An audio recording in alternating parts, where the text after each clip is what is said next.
Now, it is a hard time to be a leader, because why this is all happening is because we have investors today that are more demanding than ever.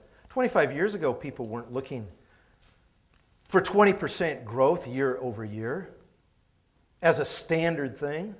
The average rate of growth for successful, profitable companies, public companies, is 8% a year. Yet if you're a growth company, you've got to be growing at 20% a year compounded. Well, let me tell you, if you're trying to do that, you're going to make some mistakes. You are on a tightrope, a high wire. You are looking for ways to make money that don't make sense. And we've got an angry public. Because of all these scandals, the confidence that we have in business leadership is at an all-time low. 20% of the workforce believe that their leaders are moral, and 30% believe they're competent. We have fickle consumers. You know, this Gen 21 is really interesting because Nike, Coca-Cola, Levi's, passé. They love new brands, brands that last a year or two, want something new, something innovative, something different all the time. Disruptive technology, AT&T has disappeared. It was one of the largest companies in the world. It only took about 20 years for the executives of that organization to absolutely exploit it down to the last dollar. And now there's no such thing as long distance anymore. It's not a viable business to be in.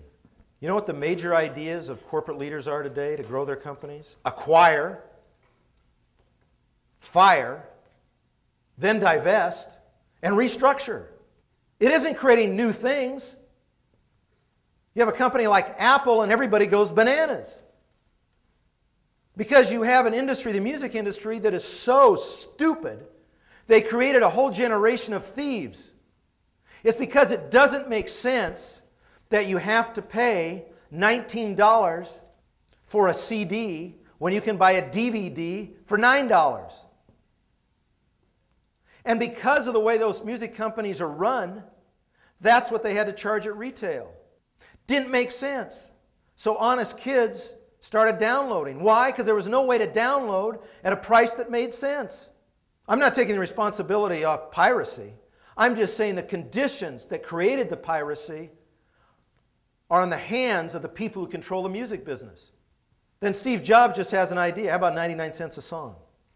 How about a portable music player? And everybody goes, oh my gosh, this is a breakthrough. Well, it is a breakthrough. It's a breakthrough because there's no real innovation going on. There's no really new thinking going on. Acquire, fire, and then when it fails, sell.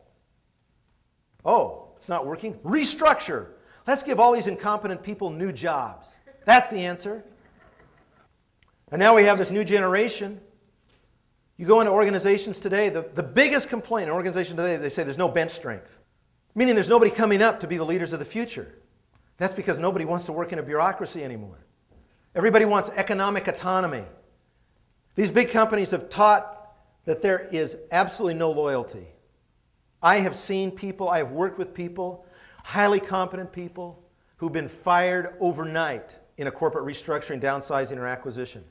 Who wants to work in that environment? So everybody's either a consultant or wants to be their own company. There is no bench strength because nobody's interested in flaky promises. And people want a life. People in the younger generation, they want flex time, vacation time, they want maternity leave. They want a life. These are the dream job requirements as determined by Gallup pollsters, Yankelovich Partners, and others.